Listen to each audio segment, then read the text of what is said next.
शेख हसीना पर international crime tribunal में सुनवाई होगी। सुनवाई को टीवी पर भी लाइव दिखाया जाएगा। बांग्लादेश सरकार का फरमान है, हसीना पर 2024 के जन आंदोलन के दौरान हिंसा के आरोप लगाए गए हैं।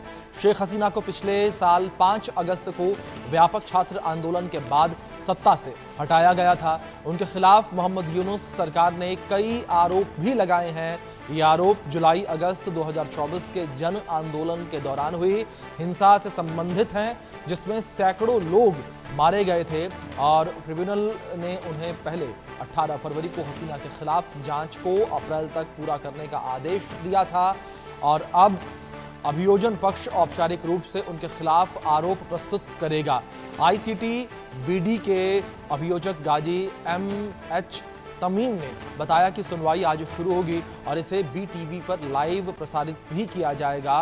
उन्होंने कहा कि पूरे देश को आवामी लीग की सत्ता से बेदखल सरकार के प्रभावशाली नेताओं, जिसमें शेख हसीना भी शामिल हैं, उनके खिलाफ पहली बार औपचारिक आरोप सामने आए हैं। शेख हसीना की आवामी लीग सरकार को छात्रों के विद्रोह की वजह से सत्ता छोड़नी पड़ी थी। इसके 3 दिन बाद 8 अगस्त 2024 को मोहम्मद यूनुस ने अंतरिम सरकार के मुख्य सलाहकार के रूप में अपना कार्यभार संभाला था। इसी विषय पर अधिक जानकारियों के साथ मेरे सहयोगी रैनिक दत्ता जुड़ गए हैं, उनका रुख करेंगे। रैनिक, सबसे पहले जानकारी आपसे इस विषय पर यही चाहेंगे कि जिस तरीके से पूरे मामले को लेकर सुनवाई होनी है, क्या कुछ मुख्य आरोप शेख हसीना के ऊपर लगाए गए हैं? देखिए, शेख हसीना के खिलाफ में जो कार्रवाई वो चालू हो चुका है, जो इंटरनेशनल ट्राइब्यूनल में ये चल रहा है और इसका जो लाइव टेलीकास्ट वो बीटीवी पे पहली बार किया जा रहा है। यानी बांग्लादेश का जो टेलीविजन है उस जगह पर लाइव टेलीकास्ट किया जा रहा है। पहली बार बांग्लादेश का इतिहास में पहली बार कोई सुनवाई का लाइव टेलीकास्ट किया जा रहा है। और सिर्फ यही नहीं, आप अगर देखेंगे कि मोहम्मद यूनुस सत्ता में आने के बाद से शेख हसीना के खिलाफ में कार्रवाई करने के लिए जो प्रेशर मोहम्मद यूनुस के ऊपर लगातार आ रहा था, उसी कारण में बोल सकते हैं कि इस तरीके का लाइव टेलीकास्ट का बात भी अभी सामने आ रहा है। मगर दूसरी तरफ अगर जो सवाल आप कर रहे थे कि शेख हसीना के खिलाफ में क्या क्या मामला किया गया है, शेख हसीना के खिलाफ में मामला है कि जुलाई महीने में, यानी 2024 साल के जो जुलाई महीने में जिस तरीके से छात्र आंदोलन भड़का था, उस छात्र आंदोलन के टाइम में छात्रों को हत्या करने का आरोप शेख हसीना के खिलाफ है। और इसके साथ साथ शेख हसीना के खिलाफ में देश का संपत्ति विदेश में प्रचार करने का जो कंप्लेन वो भी शेख हसीना के खिलाफ में है। यानी शेख हसीना के खिलाफ में देश विरोधी कार्यकलाप, देश का जो छात्र समाज उनके ऊपर अत्याचार, छात्रों का हत्या, इस तरीके का जो मामला, ये मामला शेख हसीना के खिलाफ में किया गया है। सिर्फ शेख हसीना नहीं, शेख हसीना के साथ साथ ही आवामी लीग का जो 12 मेंबर, उनके खिलाफ में टोटल ये मामला किया गया है, जिसके बेसिस पर शेख हसीना के खिलाफ में अरेस्ट वारंट में निकला था। और अभी यही जो मामला, ये मामला आज भी इंटरनेशनल ट्राइब्यूनल में चल रहा है। उसका जो लाइव टेलीकास्ट वो बीटीवी में किया जा रहा है। जी रैनिक, दूसरी ओर जिस तरीके से अगर बात बांग्लादेश को लेकर की जाए, मोहम्मद यूनुस को इसलिए सरकार में लाया गया था, इसलिए उन्हें सत्ता सौंपी गई थी कि बांग्लादेश में जो अस्थिरता देखने को मिली, जो अशांति देखने को मिली, उस पर नियंत्रण पाया जा सके। लेकिन मोहम्मद यूनुस के आने के बाद से बांग्लादेश में जो अस्थिरता है वो बढ़ गई, अशांति के मामले जो हैं और भी ज्यादा बढ़ गए। हाँ, एक देखिए, मोहम्मद यूनुस के ऊपर बहुत सारे लोगों का बहुत सारे उम्मीद था, क्योंकि मोहम्मद यूनुस एक नोबेलिस्ट है।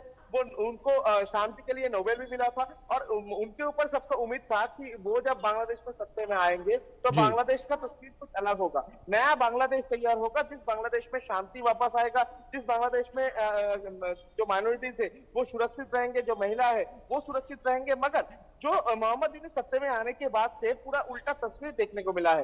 मोहम्मद यूनुस सत्ते में आने के बाद से एक तरफ माइनॉरिटीज के ऊपर हमले का घटना लगातार बढ़ता हुआ नजर आ रहा है। दूसरी तरफ अगर देखा जाए, लॉ एंड ऑर्डर सिचुएशन बिगड़ चुके हैं। मोहम्मद यूनुस सत्ते में आने के बाद से बांग्लादेश का इकोनॉमिक स्ट्रक्चर एकदम धस चुके हैं। इस तरीके का जो घटना, ये घटना बार बार से सामने आ रहा है। तो एक बात तो साफ हो चुका है कि मोहम्मद यूनुस को जो उम्मीद को लेकर बांग्लादेश का लोग ले आए थे, वो उम्मीद पे नाकाम रहे हैं मोहम्मद यूनुस। और ये नाकामी ये नाकामयाबी छुपाने के लिए बोल सकते हैं कि शेख हसीना या तो आवामी लीग के ऊपर लगातार जो कार्रवाई वो इंटरिम गवर्नमेंट की तरफ से किया जा रहा है। किसी टाइम पर शेख हसीना के खिलाफ में अरेस्ट वारंट निकाला जाना, तो किसी टाइम पर अभी जो हो रहा है कि शेख हसीना का ये जो मामला लाइव टेलीकास्ट हो रहा है बांग्लादेश का न्यूज चैनल पर, और उसके साथ साथ ही आवामी लीग को बैन करने का जो प्लानिंग ये भी मोहम्मद यूनुस की तरफ से किया जा रहा है। दूसरी तरफ इलेक्शन ना करने देना, इसका इस तरीके का घटना भी मोहम्मद यूनुस के टाइम में किया जा रहा है। यानी हो सकते हैं मोहम्मद यूनुस खुद का नाकामयाबी को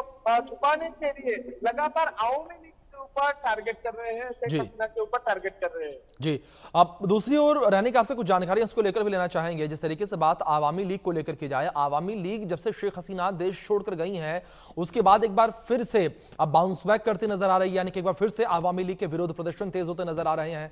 मोहम्मद यूनुस के खिलाफ जो है आवामी लीग आवाज उठा रही है, इसको लेकर क्या इंफॉर्मेशन आपके पास है? हाँ देखिए, एक तरफ शेख हसीना देश छोड़ने के बाद ही आवामी लीग का जो सपोर्टर्स है उनके ऊपर लगातार हमले का घटना सामने आया था, जिसके कारण में आवामी लीग पीछे हट जाएगा ऐसा उम्मीद सब लोग कर रहे थे। मगर दूसरा तस्वीर देखने को मिला जब आवामी लीग फिर से बांग्लादेश में खुद का जमीन वापस लेने के लिए रास्ते में उतरे। आवामी लीग की तरफ से जब रास्ते में प्रोटेस्ट में उतरा गया, उसी टाइम से आवामी लीग बैक करने का कोशिश कर रहे हैं। मगर दूसरी तरफ अगर देखा जाए तो आवामी लीग को किसी भी हालात पर इलेक्शन में लड़ने नहीं दिया जाएगा, यही अभी मोहम्मद यूनुस का टारगेट है। और इसी वजह से मोहम्मद यूनुस का इंटरिम गवर्नमेंट की तरफ से आवामी लीग के ऊपर बैन लगाया गया है।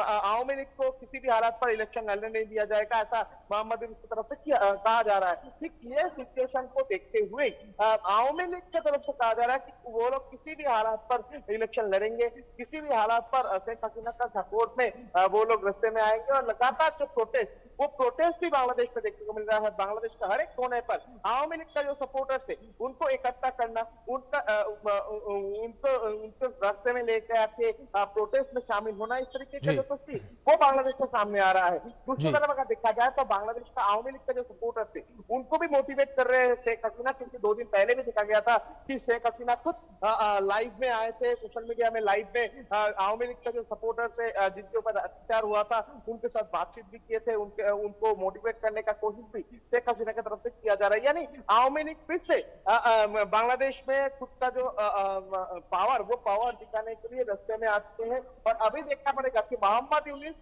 आवामी लीग को रोकने के लिए और क्या क्या स्टेप लेते हैं। जी, रैनिक, जिस तरीके से बात अगर आवामी लीग को लेकर की जाए तो चुनाव को लेकर भी लगातार जो है चर्चाएं इस वक्त बांग्लादेश में तेज होती नजर आ रही हैं। जहां एक और मोहम्मद यूनुस जब सत्ता पर काबिज हुए थे तब ये कहा गया था कि 6 महीने में चुनाव जो है वो हो जाएंगे, और एक और ये भी कहा जा रहा था कि 2024 के अंत तक चुनाव हो सकते हैं। लेकिन मोहम्मद यूनुस जो है वो सत्ता हमों में इस तरीके से फंसते चले जा रहे हैं कि चुनाव जो है 2025 आ चुका लेकिन बांग्लादेश में नहीं हुआ, और लगातार नई तारीखें चुनाव के सामने आ रही हैं। हाँ देखिए, मोहम्मद यूनुस सत्ता में आने के बाद से तो बहुत सारे वादा किए थे। मोहम्मद यूनुस सत्ता में आने के बाद से कहा गया था कि जल्द से जल्द चुनाव होगा, मगर जितना दिन जा रहा है उतना ही तस्वीर जो है वो बदलता हुआ नजर आ रहा है। मोहम्मद यूनुस लगातार ये जो चुनाव का टाइम इसको पीछे करते हुए नजर आ रहा है, क्योंकि एक तरफ मोहम्मद यूनुस की तरफ से क्या कहा गया था कि 2024 के एंड में चुनाव होगा, उसके बाद कहा गया था 2025 साल के जुलाई महीने के अंदर चुनाव होगा। और अभी मोहम्मद यूनुस चुनाव को लेकर कोई बात करने के लिए भी तैयार नहीं है। दूसरे जो पॉलिटिकल पार्टी है उनकी तरफ से दावा किया जा रहा है कि जल्द से जल्द चुनाव करवा जाए। मोहम्मद यूनुस इसको सुनते हुए कह रहे हैं कि अगर हमको काम नहीं करने देंगे तो मैं रिजाइन कर दूंगा। उसके बाद तुरंत बाद ही मोहम्मद यूनुस की तरफ से कहा जा रहा है कि मैं सत्ता नहीं छोड़ूंगा। इस तरीके का बयान बदली ये मोहम्मद यूनुस का अभी एकदम कैजुअल बात हो चुका है। मोहम्मद यूनुस कभी भी खुद का जो बयान है वो बयान बदल देता है। और अभी मोहम्मद यूनुस की तरफ से कहा जा रहा है कि 2025 के एंड तक या तो 2026 के शुरुआत पे चुनाव हो सकता है बांग्लादेश में। मगर ये बात पे भी मोहम्मद यूनुस कितना अकर रहेंगे इसके लिए भी